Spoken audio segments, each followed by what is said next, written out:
Jim sabia o que estava em jogo desde o momento em que Beth House e Hank Dink ligaram. Eles colocaram sua fé nele e lhe deram a chance de ser mais do que só um cafetão. E agora, Jim tinha que mostrar a eles que não cometeram um erro. Ele achava que os políticos locais gostavam dele porque tinha tato e raciocínio rápido. O tipo de cara que podia garantir que seu povo votasse do jeito certo. Mas agora Jim via as coisas como elas eram. Mais do que tudo, os vereadores o respeitavam por isso. Sua vontade de sujar as mãos para fazer o que precisava ser feito era o que tornava Big Jim diferente. Jim era responsável por coletar taxas de proteção dos bordéis ilegais da cidade. O preço da proteção tinha subido e algumas pessoas não ficaram nem um pouco felizes com isso, principalmente George, a senhora mais cruel da cidade. Jim não se sentiu culpado por bater nela. Talvez seu soco inglês fosse um pouco demais. Mas ele teve que enviar uma mensagem para cada garçonete e madame ao redor. Big Jim Colosimo tinha chegado e ele não tinha intenção de sair. Jim Colosimo foi um grande empreendedor. Ele veio do nada e, no entanto, tinha se tornado o senhor do crime mais temido e respeitado de Chicago. Todo mundo conhecia Diamond Jim, e não apenas pelas joias e aquele terno vistoso que ele sempre usava. Para cada momento que Jim passou como um mendigo, vendendo jornais na esquina da rua, ele pretendia mais do que compensar agora que tinha dinheiro no bolso. Jim Colosimo não era um cafetão. Ele pode ter começado sua carreira criminosa vendendo sexo nas ruas de Chicago, mas trabalhou duro para se tornar algo a mais que isso. Em 1914, Jim tinha acabado de cumprir 36 anos. Ele já controlava, seja direta ou indiretamente, mais de uma centena de negócios no primeiro distrito de Chicago, o Distrito da Luz Vermelha. Ele era dono de casas de jogo e salões de ópio, salões e salões de bilhar. Alguns até sussurraram que ele vendia bilhetes da Loteria Nacional Italiana e dirigia um negócio de vinho clandestino. Jim estava no negócio do pecado, e o negócio estava crescendo. As estimativas na época o faziam compensar bem mais de $500 mil por ano, o que em dólares de hoje seria cerca de 12,5 milhões. Jim raramente viajava para qualquer lugar, a não ser por um motorista com uniforme. Por causa de suas joias elegantes, ele levou muitos a começarem a chamá-lo de Jim Diamond, um nome que o mafioso aceitou muito bem. Ele tinha uma reputação agora e prezava muito por manter esse status. Anos vivendo no luxo levaram Jim a desenvolver um gosto pelas artes. Uma delas em particular se destacou, a ópera.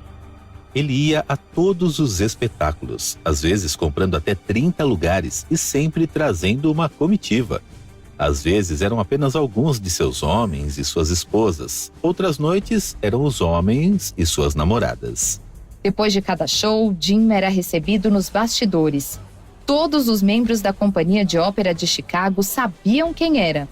Ele convidava cantores e maestros para seu restaurante, o Café Colosimo. Depois do show, Jim voltava ao restaurante e se servia uma bebida. Desde sua inauguração em 1910, o Café Colosimo rapidamente se tornou um dos clubes noturnos mais badalados de Chicago. Políticos e celebridades se reuniam lá todas as noites para desfrutar da boa e velha culinária italiana e do entretenimento. Mas eram as atividades depois do jantar que tornavam o Café Colosimo muito querido pelas elites de Chicago. As casas de jogo custavam 10 centavos a dúzia, mas onde mais, se não no Colosimo, podiam subir e jogar até altas horas da madrugada com criminosos, senadores e atrizes. Uma noite no Café Colosimo às vezes dava a Jim mais do que uma semana das receitas dos seus bordéis. E Jim sabia que realmente estava vendendo a mesma coisa em qualquer lugar, não apenas comida ou sexo. Ele estava vendendo algo muito mais importante, uma experiência. Jim via pouca diferença entre os clientes em seus bordéis e aqueles que puxavam charutos e jogavam milhares em seu restaurante. Para ele, a única diferença real entre os dois era que você nunca precisava fingir que se importava se os clientes do bordel tinham se divertido. E para Jim, fingir que se importava era a pior parte. Ele viveu sua vida sem consciência, nunca parando para considerar quem estava machucando ao longo do caminho. Essa vida tinha feito bem. Foi o fator que fez ele crescer do nada para o gigante em que se tornou.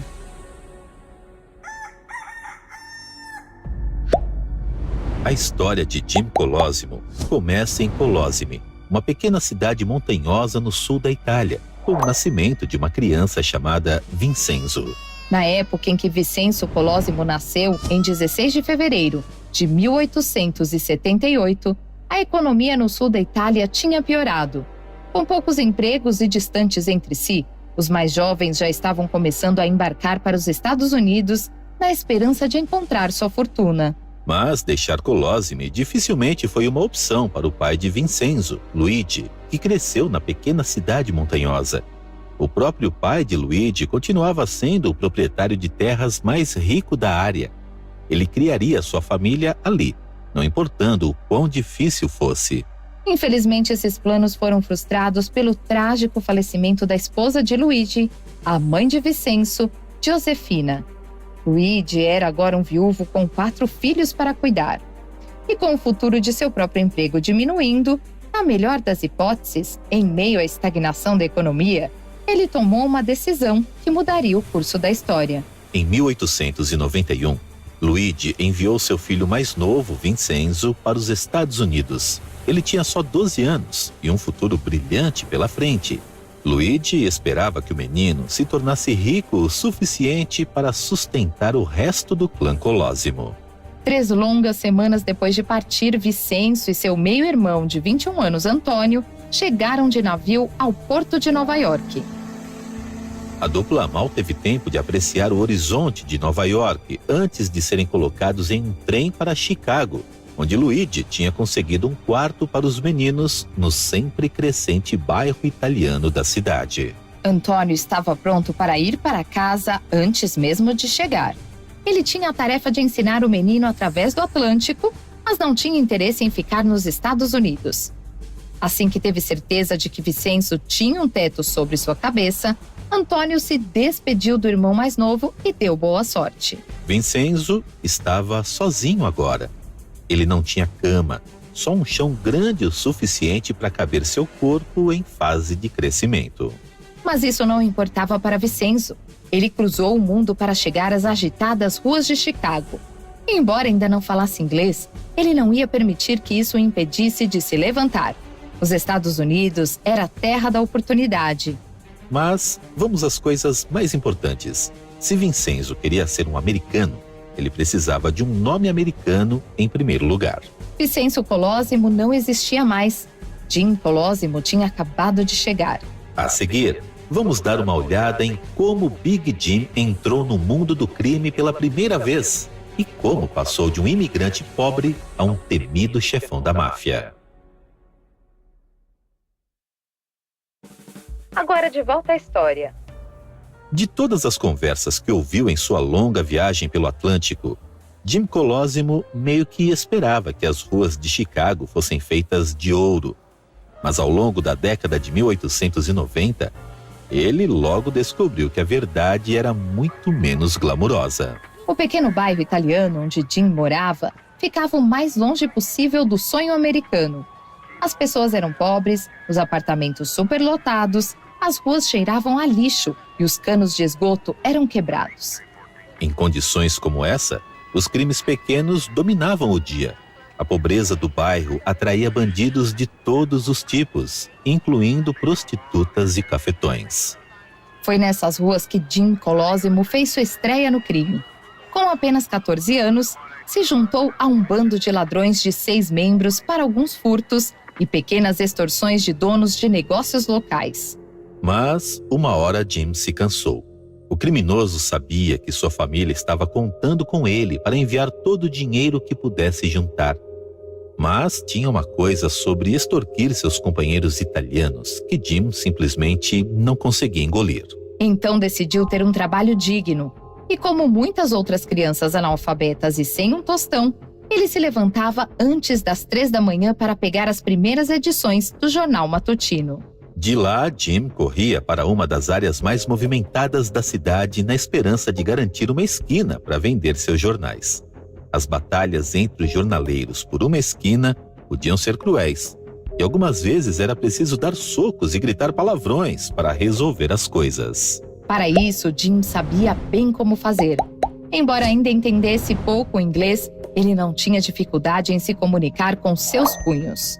A violência era uma linguagem universal e Jim era fluente, mesmo quando menino.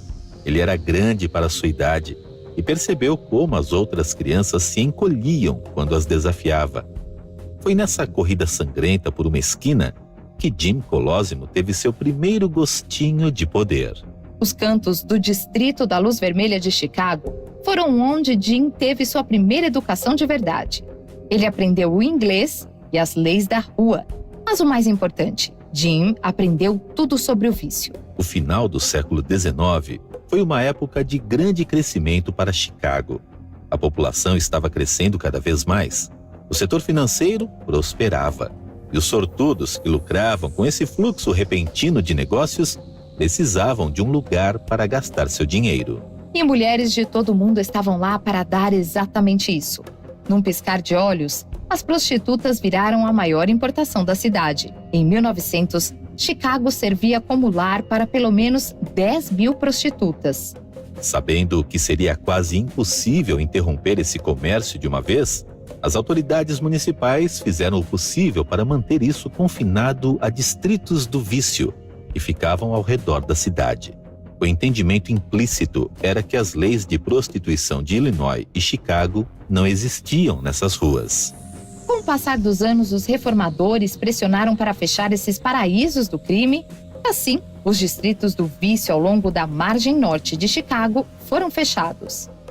O primeiro distrito, em virtude de ser o único distrito do vício que ficou em pé, virou o Distrito da Luz Vermelha mais proeminente da cidade. Para alguns, parecia que a cidade tinha abandonado esse distrito como uma causa perdida.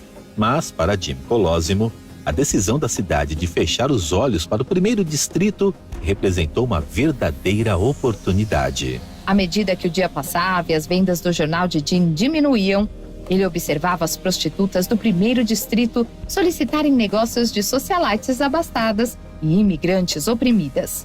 Elas ficavam em portas e calçadas, sem serem incomodadas pela polícia que passava por ali. A essa altura, estava claro que o procurador do estado não tinha interesse em acabar com o comércio sexual do Distrito da Luz Vermelha. E a polícia de Chicago certamente não parecia ter nenhuma intenção de fechar esse negócio. Jim tinha parado de contar o número de policiais que via desaparecer em becos com as garotas que trabalhavam.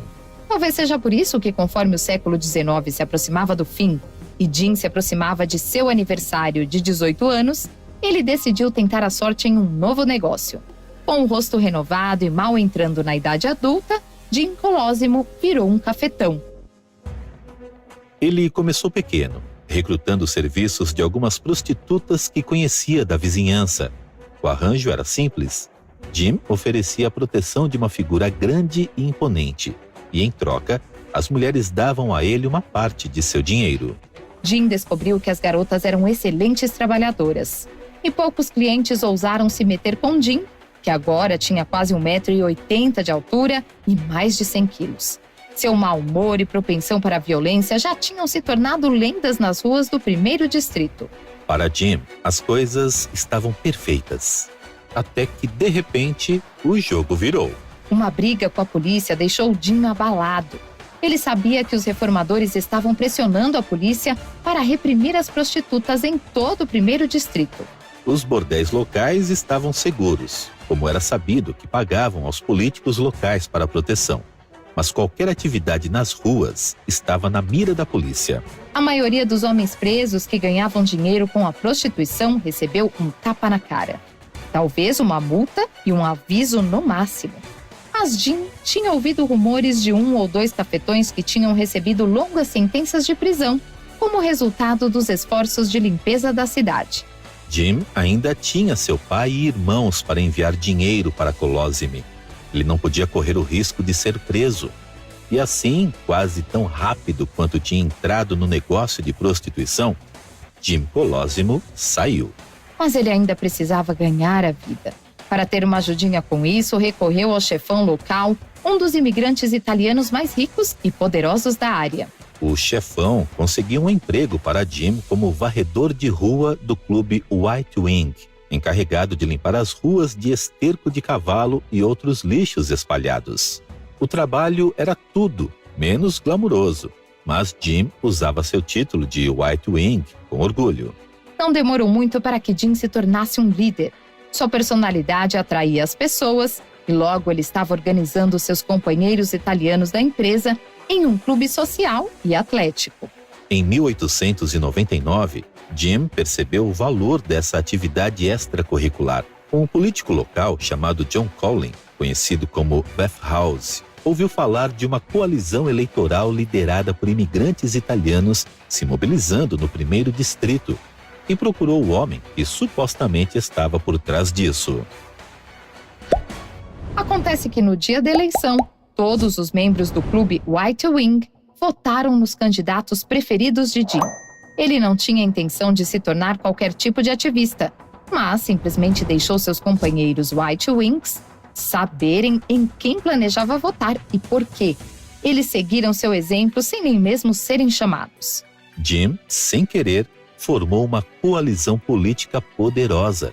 E ao fazer isso, tropeçou em um caminho em direção à vida que sonhava desde o primeiro embarque em seu navio para os Estados Unidos. John providenciou para que Jim fosse promovido dentro dos White Wings a um cargo com melhor remuneração e mais responsabilidade.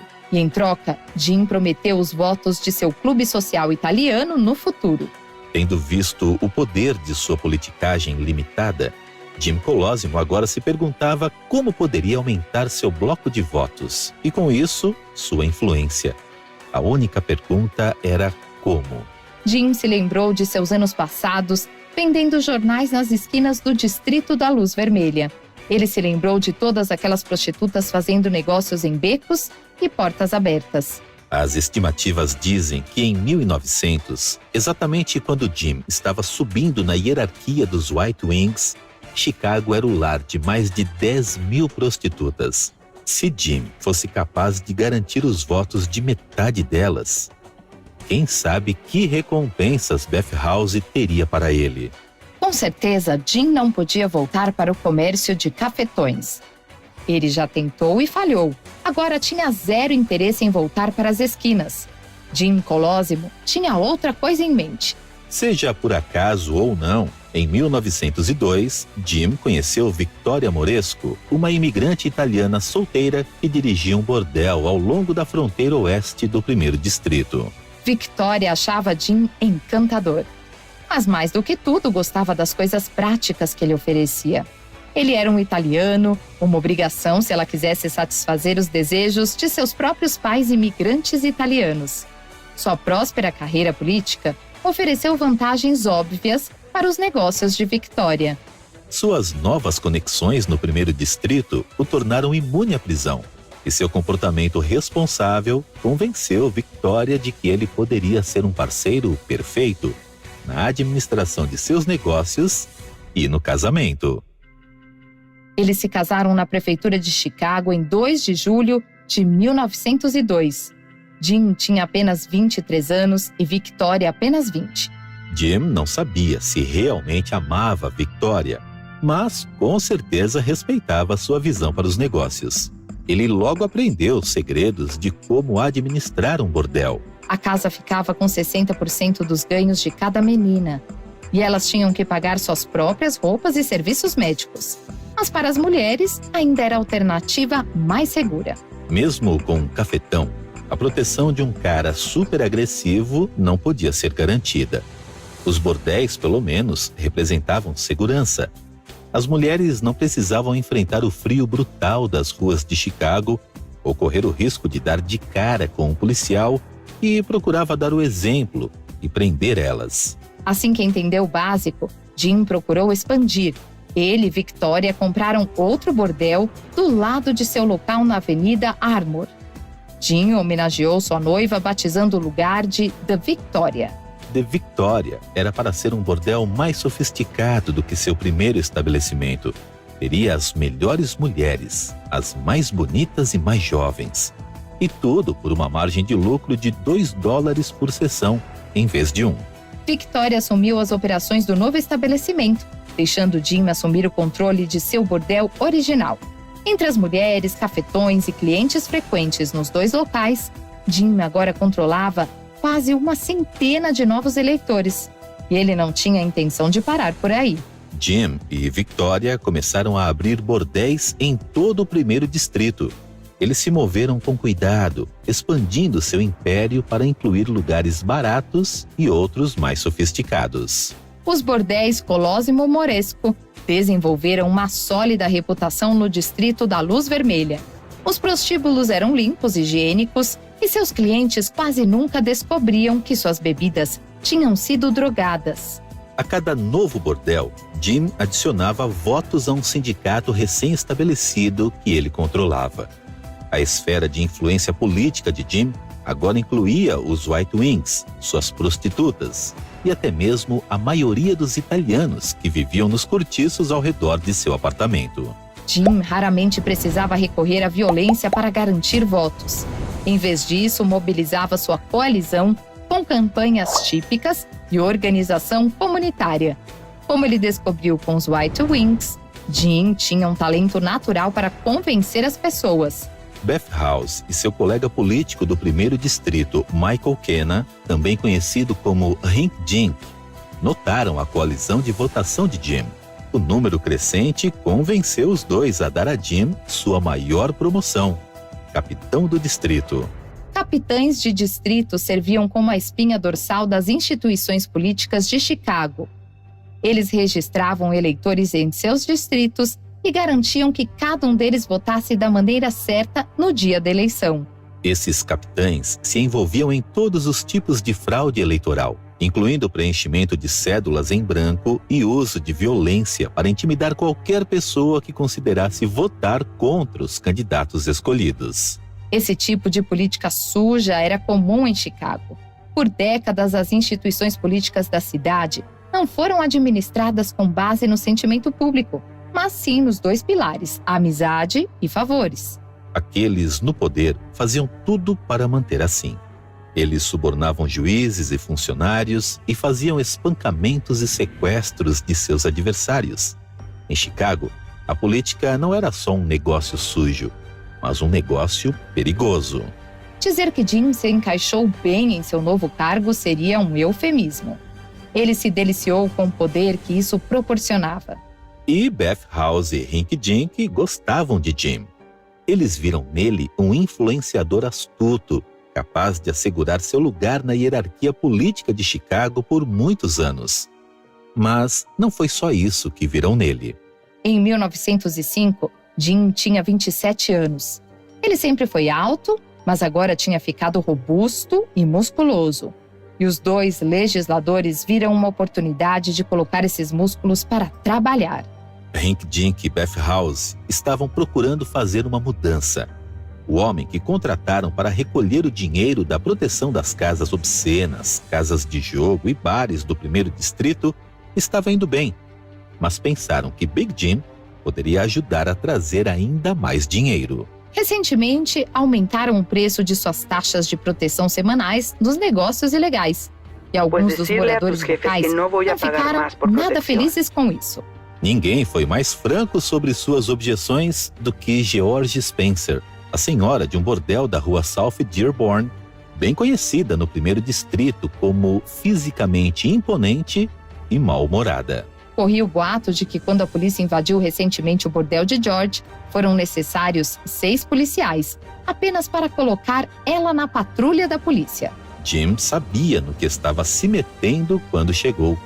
Ele tinha ouvido falar o suficiente sobre George para saber que ela não entregaria o dinheiro facilmente. George mal piscou com a chegada de Jim. Ela sabia que os políticos poderiam enviar algum bandido para convencê-la a pagar.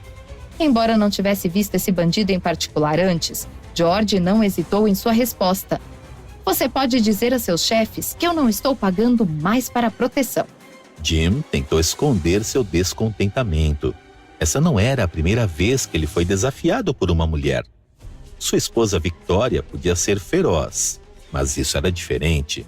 Ele tinha feito um caminho para a prosperidade ao se alinhar com os dois políticos. Agora não podia voltar para eles de mãos vazias. O soco inglês deveria ser um plano B, só para ser usado se as coisas realmente saíssem do controle. Mas agora, enquanto colocava na mão e erguia o punho, Jim percebeu que uma parte dele queria isso desde o momento em que foi contratado. Jim acertou George na mandíbula. Enquanto ela estava deitada a seus pés, gemendo de agonia, ele passou por cima dela para pegar sua bolsa. Jim retirou os $300 que ela devia e saiu pela porta. Big Jim saiu do bordel de George com algo muito mais valioso do que $300. Ele agora tinha a confiança total e completa de Beth House e Hinky Dink. E com isso tinha seu ingresso para virar o chefão do crime do 1º distrito. Quando voltarmos, seguiremos a rápida ascensão de Jim no mundo do crime do 1º distrito. Agora, de volta à história. Com o fim da primavera de 1909, Jim Colosimo não pôde deixar de se considerar um homem de muita sorte. Ele assumiu bem seu novo papel como coletor de proteção. A cada mês arrecadava $300 de cada um dos bordéis do distrito. Das casas de jogo, sacava até $25 por dia. E dos bares, tirava $50 toda semana. Ao todo, isso seria o equivalente a mais de $1.300 por semana em dólares de hoje. O dinheiro então era dividido entre Jim, Beth House, Hinky Dink e o capitão da polícia do distrito. Jim colocava sua parte em seus interesses comerciais em constante expansão. Alguns meses antes, os ex-sócios de negócios do 1º distrito, Roy Jones e George Little, se separaram após um sério desentendimento por causa de dinheiro. Seu império incluía bares, casas de jogo e bordéis em todo o 1º distrito. Com a dissolução dessa parceria, surgiu um vazio que Jim ficou feliz em preencher. Beth House, John e Hinky Dink já tinham dado a Jim a autoridade para determinar quem recebia ou não licenças de salões no 1º distrito. Então, quando Jones e Little começaram a vender seus negócios, Jim divulgou nas ruas que qualquer comprador em potencial poderia ter alguma dificuldade em conseguir as licenças apropriadas. Essa tática funcionou com perfeição. Os lances começaram a diminuir e Jim comprou o restante dos negócios de Jones e Little com um grande desconto. Ele renovou vários salões de bilhar, casas de jogos, bordéis e bares em todo o distrito. No final da primavera de 1909, você mal conseguia andar por qualquer rua no 1º distrito sem passar por pelo menos um dos negócios de Jim. Ele tinha acumulado um império, em parte porque era o que tantos reis e rainhas depois dele aspirariam ser.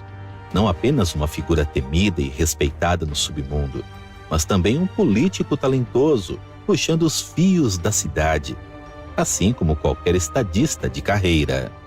Em julho do mesmo ano, Jim e Victoria finalmente se mudaram de seu minúsculo apartamento no 1º distrito. Por uma hipoteca de $10.000, aproximadamente equivalente a $265 mil hoje, o casal comprou uma casa a apenas 3 quilômetros ao sul do 1º distrito. Mas, no final de 1909, Jim se envolveu em um grande problema. As letras eram simples. Eles chegaram pela primeira vez no final de 1909, contendo apenas uma pequena frase escrita em italiano: Mano Nera, a mão negra. Jim sabia muito bem do que eles eram capazes.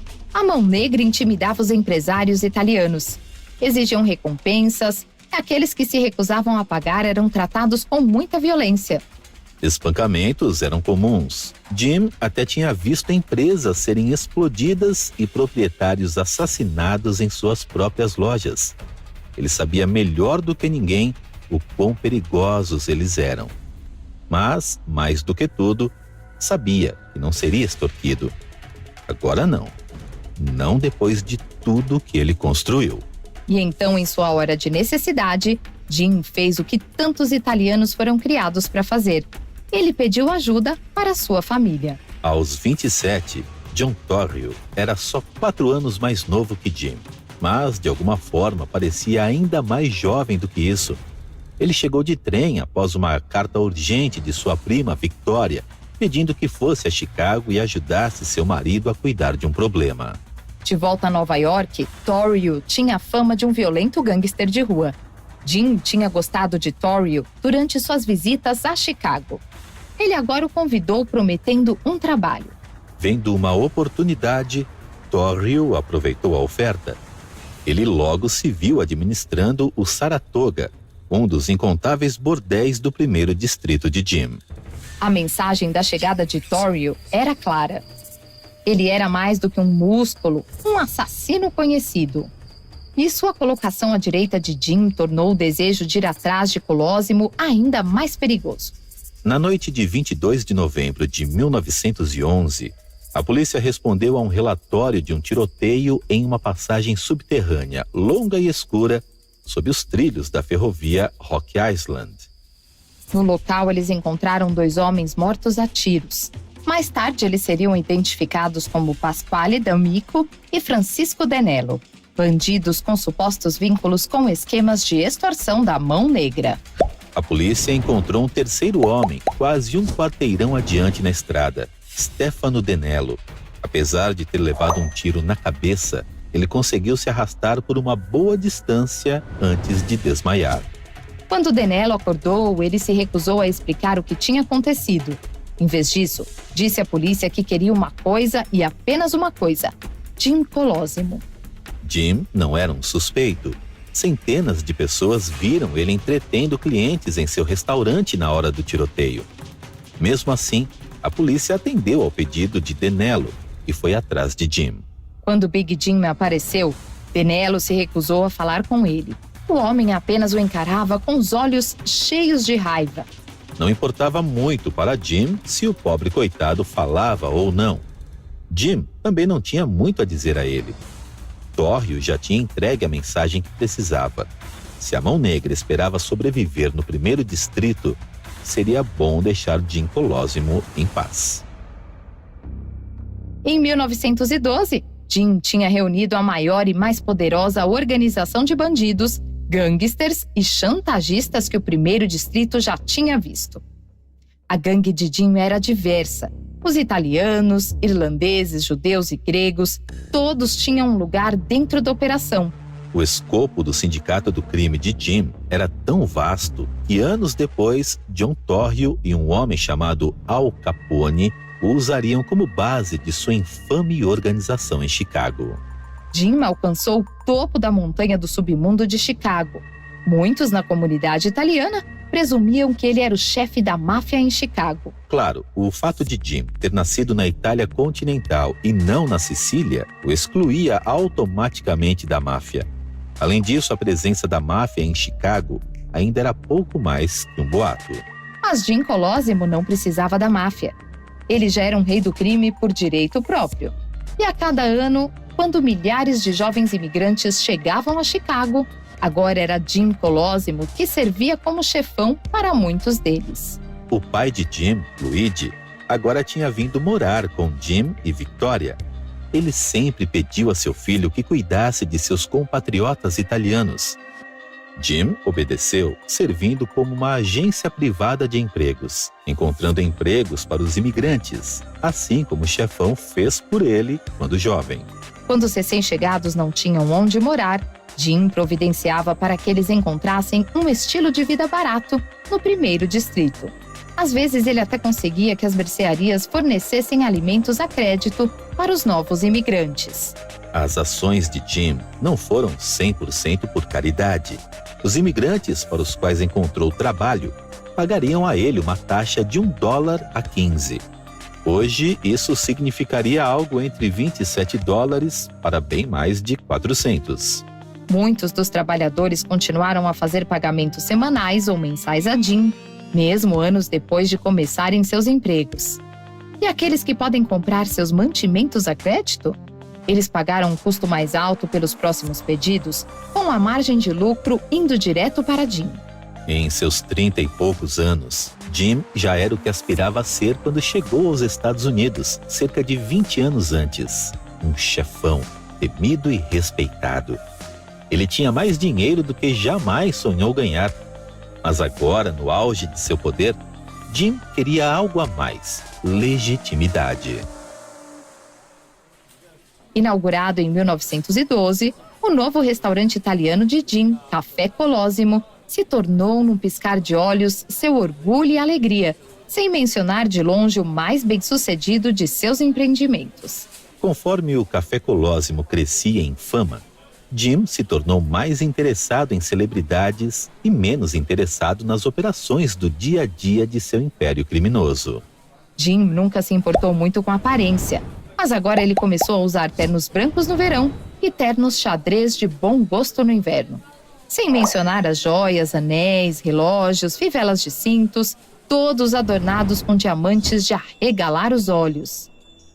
Ele contratou um tutor para melhorar seu inglês e começou a fazer questão de passar mais tempo no restaurante.